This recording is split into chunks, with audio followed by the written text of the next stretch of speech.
Hello everyone, this is Sana here. So this is the part second of the chapter structural organization in animal, that is animal tissue.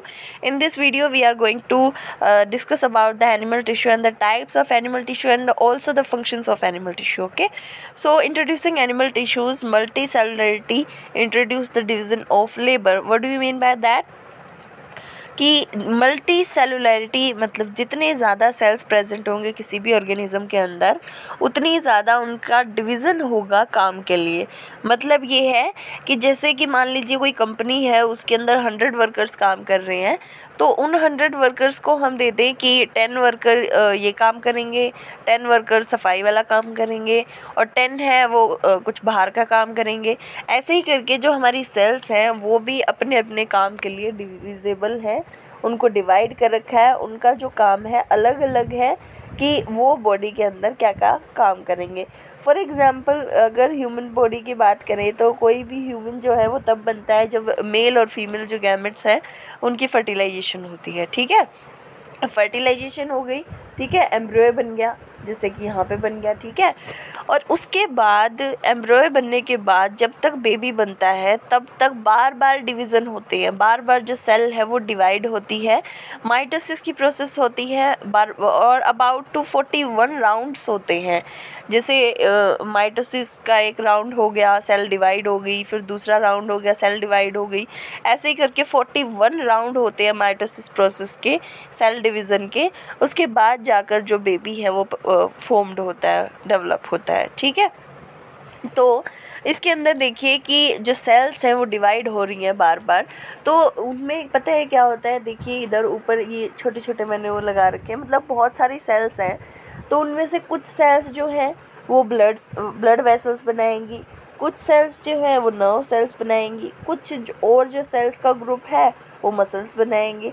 ऐसे ही करके क्या है कि इनकी पूरी body develop हो रही है, बेबी की पूरी बॉडी डेवलप होगी कि अलग अलग जो टाइप की सेल्स हैं वो इकट्ठी होकर एक स्पेशलाइज्ड चीज़ बनाती हैं, जैसे blood cells, nerve cells, muscle cells, ये सारी चीज़ें बना दी। ठीक है, मतलब सेल्स में इनको इसलिए कह रही हूँ क्योंकि ये जैसे मसल्स बना रही हैं, ठीक है, कुछ सेल्स हैं वो मसल बना रही हैं, कुछ सेल हैं वो नर्व बना रही हैं, कुछ सेल्स हैं वो जो ब्लड में कंट्रीब्यूट कर रही है, ब्लड वेसल्स बना रही है। ठीक है, और उसके बाद जब बेबी डेवलप हो जाता है तब उससे एक ऑर्गेनिज्म मतलब जो मदर की वोम है उससे बाहर आते हैं, तब उसकी ग्रोथ होती है तो वो बड़ा होता जाता है और उससे एक कंप्लीट ह्यूमन बॉडी रेडी होती है। ठीक है, तो इसी तरीके से जितनी भी सेल्स होती है मल्टी सेलुलर ऑर्गेनिजम्स के अंदर, सबका अपना अपना अलग फंक्शन होता है। ठीक है, अगर वो स्ट्रक्चर और नेचर में अलग हैं तो उनका फंक्शन भी अलग होगा ही। ठीक है, जैसे आप लोग हो स्टूडेंट्स, कई जो हैं वो इंग्लिश में अच्छे हैं, कई स्टूडेंट्स ऐसे हैं जो साइंस में अच्छे हैं, तो इसी तरीके से सबका जो स्ट्रक्चर और फंक्शन है वो अलग होता है। उसके बाद एग्जाम्पल ह्यूमन बॉडी का मैंने आपको दे ही दिया। ठीक है, इसके अंदर क्या होता है कि जैसे मान लीजिए हम रेस्पायर कर रहे हैं, मतलब सांस ले रहे हैं अगर हम, तो कैसे हमारी बॉडी के अंदर जो है वो ऑक्सीजन जा रही है और कार्बन डाइऑक्साइड बाहर निकल रही है, तो वो भी एक प्रोसेस है जिसके अंदर बहुत सारी जो सेल्स हैं, मसल्स हैं, ऑर्गन्स हैं जो कि उसके अंदर इन्वॉल्व होते हैं। ठीक है, जैसे कि जो मसल सेल्स लंग्स के पास जितनी भी सेल्स प्रेजेंट हैं, लंग्स के पास जितनी भी जो सेल्स प्रेजेंट हैं वो कॉन्ट्रैक्ट हो रही हैं और रिलैक्स हो रही है, कॉन्ट्रैक्ट हो रही है, रिलैक्स हो रही हैं। आप फील भी कर सकते हो जब भी आप सांस लेते हो या फिर सांस छोड़ते हो तो आपकी जो लंग्स वाला एरिया है वो कॉन्ट्रैक्ट और रिलैक्स होता है। ठीक है, तो इसी तरीके से जितनी भी बॉडी के अंदर हमारी सेल्स मौजूद हैं वो सभी अपना अपना अलग फंक्शन करेंगी। ठीक है, स्पेशलाइज्ड फंक्शन करेंगी। ये नहीं है कि एक्सक्रीटरी सिस्टम के अंदर जो सेल्स प्रेजेंट है वो सांस लेने का काम करना स्टार्ट कर देंगी, नहीं, एक्सक्रीटरी सिस्टम वाली जो है वो एक्सक्रीशन में ही काम करेंगी, जो उनका स्पेशलाइज्ड काम है।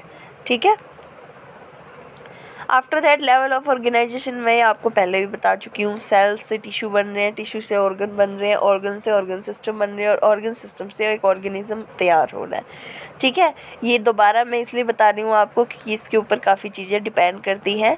देखिए यहाँ पे एक जो सेल है वो सेल ग्रुप्ड होकर टिश्यू बना लिया है, कोई एक स्पेशल टाइप का टिश्यू। जो टिश्यू है उसने लंग्स बना दिए, जैसे ठीक है। तो टिश्यू मिलकर ऑर्गन बना रहे हैं, और ऑर्गन जो है वो एक ऑर्गन और दूसरा ऑर्गन ऐसे मिलकर ऑर्गन सिस्टम बना रहे हैं। इसी से पूरा ऑर्गेनिज्म जो है वो रेडी हो रहा है, ठीक है।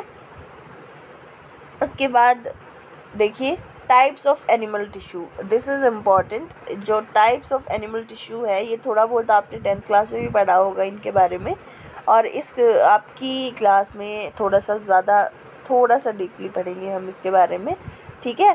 So when we talk about the epithelial tissue, अगर हम एपिथेलियल टिश्यू की बात करें तो थोड़ा सा इस वीडियो में एक्सप्लेन करेंगे, इसके स्ट्रक्चर वगैरह जो है वो नेक्स्ट वीडियो में देखेंगे। और कौन कौन से टाइप के टिश्यूज होते हैं, देखिए mainly 4 type of tissues are there: epithelial tissue, connective tissue, nervous tissue, muscular tissue. As indicated by their names, उनके नाम से ही आपको शो हो जाता है मोस्टली तो कि ये कहाँ का टिश्यू होगा और इसका फंक्शन क्या होगा। फिर भी हम इसका स्ट्रक्चर और फंक्शन करेंगे एक एक करके, ठीक है। सबसे पहले आपका epithelial tissue. What are epithelial tissues? Epithelial tissues क्या होते हैं, ठीक है। सबसे पहली बात तो एपी का मतलब होता है अबोव, अबोव का मतलब किसी भी चीज़ के ऊपर, ठीक है, किसी भी चीज़ के ऊपर। यानी अगर मतलब कोई भी चीज़ है उसके ऊपर कोई चीज़ प्रेजेंट है, उसके लिए एपिथेलियल ऐसे टाइप के जो वर्ड्स है वो यूज़ होते हैं। आपके लिए एक हिंट है छोटी सी जिससे कि आपको लर्न रहे, ठीक है। सो फर्स्ट पॉइंट इसके अंदर क्या है, एपिथेलियल टिश्यू जो है उसकी क्या क्या प्रॉपर्टीज, क्या क्या करेक्टरिस्टिक्स हैं।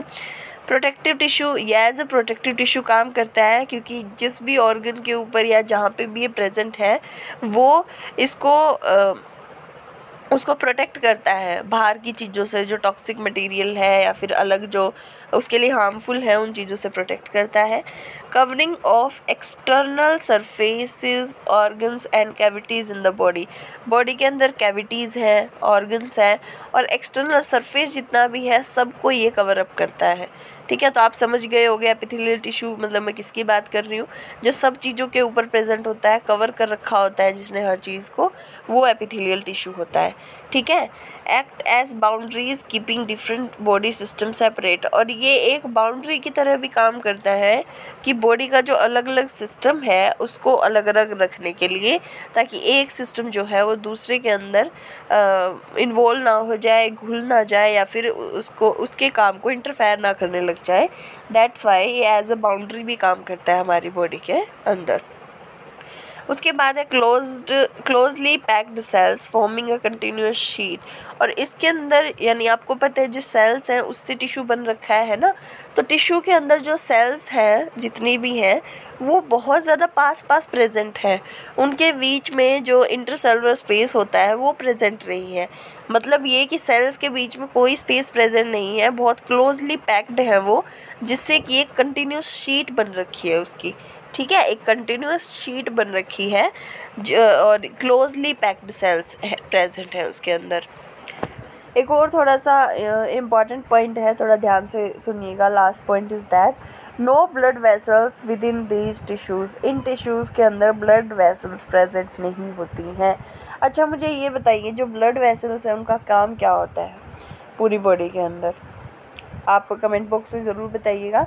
बाकी मैं बता देती हूँ जो ब्लड वेसल्स हैं उनका मेनली काम होता है पूरी बॉडी के अंदर जो न्यूट्रिएंट्स हैं, मिनरल्स हैं उनको पहुँचाना, ठीक है, हर एक पार्ट के अंदर। तो क्या एपिथेलियल टिश्यू को मिनरल्स की, फूड की, न्यूट्रिशन की ज़रूरत नहीं है? ऑब्वियसली ज़रूरत है और ज़रूरत होगी भी क्योंकि ये टिश्यूज़ हैं, ठीक है। लेकिन वो अपना न्यूट्रिशन और जो मटेरियल उनको चाहिए होता है वो कैसे उनकी कमी पूरी करते हैं? डिफ्यूज़न की प्रोसेस से, ठीक है। डिफ्यूज़न की प्रोसेस से वो अपना जो न्यूट्रिशन है, मटेरियल है जितना भी, वो एब्जॉर्ब कर लेते हैं, ठीक है, जिसकी वजह से उन्हें ब्लड वेसल्स की ज़रूरत नहीं है। फाइन। तो अब मुझे ये बताइए कि ठीक है ब्लड वेसल्स की ज़रूरत नहीं है इन्हें, ये डिफ्यूज़न से अपना न्यूट्रिशन ले रहे हैं, तो क्या होनी चाहिए थी? मतलब अगर एपिथेलियल टिश्यू के अंदर ब्लड वेसल्स नहीं है तो क्यों नहीं है, ये रीज़न हमें पता होना चाहिए कि क्यों नहीं है। भाई बाकी टिश्यूज़ के अंदर अगर हम मान लें कि ब्लड वेसल्स प्रेजेंट हैं तो एपिथेलियल टिश्यू के अंदर क्यों नहीं है, ठीक है। अब एक काम कीजिए, आप अगर अपने हाथ को थोड़ा सा ज़ोर से अगर दीवार पे मारते हैं, थोड़ा सा ज़ोर से, ज़्यादा नहीं कह रही मैं, या फिर ज़्यादा भी आप अगर मारो तो। और दूसरा आप जैसे अपने हाथ को बहुत ज़्यादा टाइटली पकड़ लीजिए, लिटिल बिट हार्ड, ठीक है। क्या ऐसा होता है कि ब्लड आना स्टार्ट हो जाएगा? अगर आप अपने हाथ को थोड़ा सा ज़ोर से पकड़ लेते हैं तो क्या ऐसा होता है ब्लड आना स्टार्ट हो जाएगा? नहीं। क्यों नहीं? क्योंकि एपिथेलियल टिश्यू प्रेजेंट है हमारी आउटर स्किन के अंदर बहुत सारे, और उनके अंदर ब्लड वेसल्स प्रेजेंट नहीं होती। अगर थोड़ा सा डीप जाती है कोई भी चीज़, हमें इंजरी लगती है स्किन से थोड़ा सा डीप, तो ही ब्लड आएगा, क्योंकि एपिथेलियल टिश्यूज़ के अंदर ब्लड वेसल्स नहीं है, उससे नीचे प्रेजेंट है, ठीक है। तो आप अगर थोड़ा सा ज़ोर से दीवार पे अगर अपना हाथ मारेंगे तो आपको पेन ज़रूर होगा, लेकिन ब्लड नहीं आएगा, क्योंकि एपिथेलियल टिश्यूज़ के अंदर ब्लड वेसल प्रेजेंट नहीं होती हैं। तो इस वजह से ब्लड वेसल प्रेजेंट नहीं होती हैं, ताकि हमारी बॉडी को थोड़ी सी हार्ड कवरिंग मिल सके और अंदर का जितना भी मटेरियल है, ऑर्गन्स सिस्टम है, सबको प्रोटेक्ट कर सके, ठीक है। तो आई थॉट आपको एपिथेलियल टिश्यू जो है उसका इंट्रो समझ में आ गया होगा। नेक्स्ट वीडियो के अंदर हम इसका स्ट्रक्चर पढ़ेंगे। Thank you so much for watching this video.